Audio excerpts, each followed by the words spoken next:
Bonjour les lions, bienvenue à vous. Merci d'être là. Je suis ravie de vous accueillir pour votre guidance de la semaine du 30 octobre au 5 novembre 2023. C'est toujours une lecture générale intuitive et on est sur YouTube, donc ça ne peut pas résonner avec chacun d'entre vous. Prenez vraiment ce qui vous parle, c'est très important. Alors, je commence par un message de l'oracle Amour inconditionnel pour voir quelle énergie vous accompagne sur la semaine. Je continue avec le tarot Grand Luxe pour la situation. Et je termine avec un message, un conseil, une parole sage du petit oracle de l'intuition. Allez, c'est parti pour vous les lions. On regarde quelle est cette énergie qui vous accompagne sur la semaine. On a l'abondance du vide. Très très belle carte, très belle énergie, je ne sais pas si vous la voyez bien. L'abondance du vide, une sensation de liberté. Là, on voit cet oiseau là qui... C'est une notion de liberté, moi je ressens ça. Le vide, c'est avoir fait de la place, c'est de la place pour la nouveauté, c'est la place pour la suite, c'est la place pour du neuf, pour du renouveau. Et là, on sent l'abondance du vide, c'est la notion d'avoir eu besoin de se délester, vraiment de se délester d'événements du passé, de lourdeur, de pensées négatives. Il y a une notion on se déleste de quelque chose et du coup, il y a une notion de légèreté, de liberté qui est là sur la semaine. L'idée d'avoir retrouvé une légèreté, une liberté. En ayant fait du tri, peut-être, ça peut être du tri dans tout ce qui peut être pesant pour vous, hein. Ça peut être du tri physiquement dans des choses qui vous pèsent dans votre environnement. Voilà, on fait du tri, on donne. Et ça peut être du tri dans vos pensées, ça peut être du tri dans vos relations, mais il y a une notion d'avoir fait du vide en vous, autour de vous, pour vous redonner de l'espace, vous redonner de l'air. Alors, on va regarder la situation. Je vais faire le tirage. Voilà, et je vous retrouve de suite. Et on regarde le dos de deck. Qu'est-ce qu'on a? On a le cavalier de coupe inversé. Le cavalier de coupe, c'est celui qui s'avance avec ce qu'il a sur le cœur. Ça peut être ça. Mais là aussi, souvent, c'est le beau parleur. C'est celui qui parle beaucoup, qui agit pas forcément dans le sens de ses paroles, qui peut être un petit peu dans la manipulation. Là, moi, le ressenti que j'ai avec ce cavalier de coupe inversé, c'est qu'il y a la notion de ne plus être dans les promesses, d'être conscient peut-être de promesses un peu, pas forcément tenues, de promesses en l'air, d'avoir une conscience peut-être d'une certaine manipulation émotionnelle. Il y a peut-être de ça dans la notion de l'abondance du vide et de retrouver de la légèreté, c'est d'avoir peut-être une conscience qui a eu émotionnellement des choses qui ont été qui n'ont pas été claires, qui a peut-être eu des paroles, des promesses faites sans lendemain, un petit peu de choses comme ça. Il y a la notion d'avoir émotionnellement peut-être souffert peut-être de non-engagement. Il y a aussi de ça. Et peut-être que c'est ça, cette abondance cette abondance du vide, c'est d'avoir pris certainement peut-être conscience de certaines choses émotionnelles qui étaient pas très claires et de les avoir, de les prendre en compte, d'en avoir une conscience et du coup de pouvoir s'en libérer. Alors, on a un roi de bâton, on a un 5 de bâton inversé et on a une reine de coupe.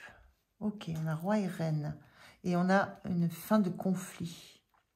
La notion de 5 de bâton inversé, il y a une notion de conflit, il y a de l'apaisement. Moi, ce que je ressens là, c'est... alors, ça peut être un apaisement dans on peut voir un couple là. Il y a une notion d'apaisement entre une énergie qui est très dans l'indépendance, dans l'autonomie, dans le fait de faire les choses seul, dans le fait oui, d'un personnage qui est très indépendant, très créatif, très entreprenant aussi. Et il y a quelque chose qui est apaisé entre cette énergie et l'énergie d'une reine de coupe qui est très dans l'émotionnel, dans l'empathie, dans le besoin d'être dans l'échange, dans la confiance.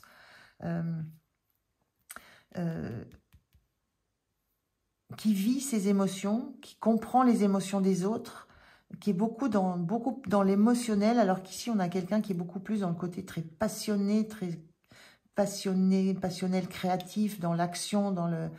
Voilà. Et il y a cette notion moi je ressens un conflit qui s'apaise, quelque chose vraiment qui s'apaise, je ne peux pas dire autre chose, conflit qui s'apaise, et peut-être... parce qu'il y a peut-être eu des incompréhensions entre des attentes émotionnelles d'un côté, et puis, voilà, des incompréhensions entre ce qui était... des incompréhensions, mais qui touchent le relationnel, qui touchent l'émotionnel, qui touchent les sentiments. Et du coup, quelque chose qui s'apaise et qui apporte de la légèreté, qui apporte de la liberté. Comme si il y avait quelque chose qui avait été purgé,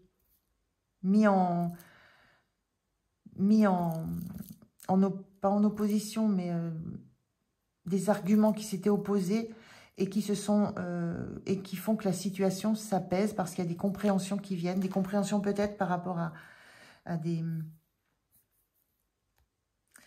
C'est vraiment comme s'il y avait eu des promesses, ou ce qui a été compris comme une promesse, mais pas forcément dit comme une promesse, vraiment des incompréhensions de langage qui ont perturbé une relation.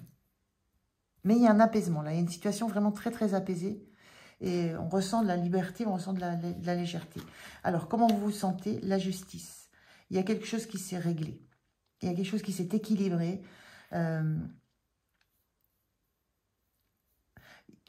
vous sentez que vous avez...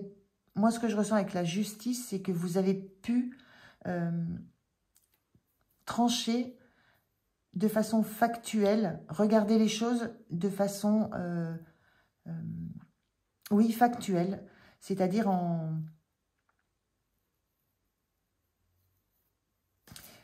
mettant sur la table tout ce qui n'allait pas, en ne gardant pas le silence et en allant au combat de ce qui vous peinait, ce qui vous dérangeait. Donc ça a été assez difficile, parce que l'énergie du roi de bâton, c'est... Voilà, lui, ça pulse, je veux dire, il y a du répondant, on est dans de l'action, on est dans du feu. Là, on a du feu et on a de l'eau, donc plutôt un signe de feu, le roi de bâton, et on est dans les signes d'eau avec la coupe. Donc, il y a quelque chose... il y a peut-être eu vraiment des incompréhensions émotionnelles. Et là, vous sentez que ça s'est équilibré. Vous sentez que les choses sont de nouveau justes entre vous deux. Je vois qu'un couple là. Donc, les choses sont à nouveau justes. Vous avez réussi à faire valoir votre point de vue, à entendre le point de vue de l'autre. Vous y avez mis du cœur pour que ça s'équilibre, et c'est équilibré. Vous vous sentez maintenant équilibré. Je vous le disais, c'est quelque chose d'apaisé. Il y a une notion de plume ici, de légèreté avec cet oiseau de plume. On retrouve la liberté, on retrouve de la légèreté. Notion de légèreté retrouvée dans une relation. Avec des choses qui sont beaucoup plus maintenant claires. Ce qui est dit, c'est ce qui sera fait. Voilà, on n'est plus sur une sensation de ne pas être comprise, une sensation une sensation aussi peut-être de perdre un petit peu de sa liberté, de son autonomie. Chacun retrouve sa place et s'appuie sur et les valeurs de chacun sont retrouvées, sont équilibrées. Le point de soutien, c'est l'as de coupe. Le point de soutien, c'est que il n'y a pas eu... J'ai l'impression que je parle vraiment à des couples ou à une personne en couple. Il n'y a pas eu d'envie de nouveautés, de nouvelles rencontres. Il n'y a pas eu une envie de de nouveautés émotionnelles. Il y a eu une envie de régler une situation dans un couple. Il n'y a pas eu l'envie de démarrer une autre relation ou de quitter pour démarrer quelque chose de nouveau émotionnellement. Enfin, de démarrer une nouvelle... de démarrer une nouvelle relation. Donc, le point de soutien, c'était qu'il y avait cette volonté de mettre à plat des problèmes dans une situation pour les régler. Et avec cette as de coupe à l'envers, c'est pas d'aller trouver ailleurs une nouvelle vibration du cœur, c'est de retrouver la vibration originelle de la relation. Le point de vigilance, c'est la tour. Le point de vigilance, et on a un arcane majeur là aussi, le point de vigilance, donc ce sont des énergies assez fortes. La tour, c'est l'événement qui vient déstabiliser. Des événements extérieurs souvent qui viennent déstabiliser. Donc le point de vigilance, c'est garder la stabilité. C'est veiller à ce que rien de l'extérieur ne vienne mettre en péril ce que vous avez construit, ce que vous avez élaboré. Que rien ne vienne déstabiliser votre situation. Et c'est rien de l'extérieur, ça viendra pas de l'intérieur. Donc, le point de vigilance, c'est attention à l'entourage. Moi, c'est un peu ce que j'ai envie de dire. Attention à ce qui vous entoure. Ne laissez pas, justement, des conditions extérieures, des événements extérieurs. Ce n'est pas forcément des personnes. Hein. C'est des événements extérieurs, des conditions extérieures venir déstabiliser la stabilité de ce que vous avez construit. C'est le point de vigilance. Alors, c'est peut-être parce qu'on a un roi de bâton qui est très entreprenant, très entreprenant, vivant, qui veut créer, qui veut bouger, qui veut agir. Et on a une reine de coupe qui est plutôt cocooning dans le foyer, la famille. Donc, il y a ça qui a été mis sur la table, je pense, qui s'apaise. Les façons de voir peut-être la vie de façon différente. Et justement, ne laissez pas cet extérieur, cet environnement, ces événements extérieurs venir vous déstabiliser. C'est le point de vigilance. Parce qu'à l'intérieur, dans la relation, c'est mis au clair. Mais maintenant, il y a la vie autour. Et l'énergie en fin de semaine, cavalier de bâton, c'est la passion qui est là, la passion qui est revenue. Le cavalier de bâton, c'est le fougueux, c'est le tout fou, c'est celui qui ne réfléchit pas mais qui agit selon ses envies, qui a envie de bouger, qui a envie de créer. Il y a une forte volonté sur la fin de la semaine. Il y a une forte énergie de renouveau, de passion, de mouvement. Ça bouge, ça avance. Et on ne se pose plus de questions. Avec le cavalier de bâton, on ne se pose plus de questions. On est de nouveau dans son chemin, dans sa voie, sur sa route, et on avance avec passion, avec joie, avec fougue. Voilà, et on ne réfléchit plus.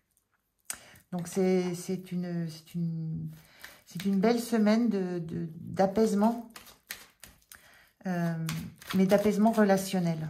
Voilà, vraiment d'apaisement relationnel. Et là, je le sens sur un couple. Alors, si c'est dans un autre domaine, hein, si c'est dans le domaine d'une activité, ça peut être la différence entre deux collègues, deux partenaires qui n'ont pas la même vision d'un projet. Vous adaptez à votre situation, mais il y a deux énergies complètement différentes qui ont eu des difficultés et qui se sont apaisées, qui trouvent un terrain d'entente qui permet à chacun de retrouver sa légèreté, sa liberté.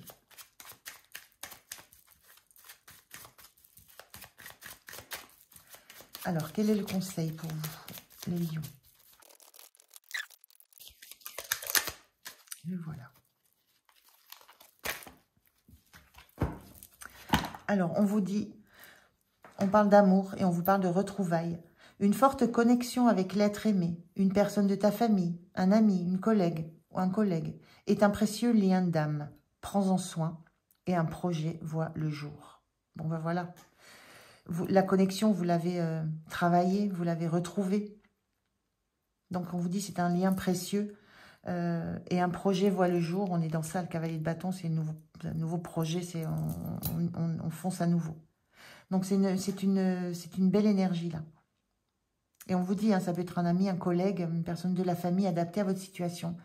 Mais c'est deux énergies complètement différentes qui ont posé sur la table les difficultés, qui en ont discuté et qui ont mis fin à une forme de conflit. Et du coup, vous vous sentez apaisé, vous vous sentez dans votre plein équilibre.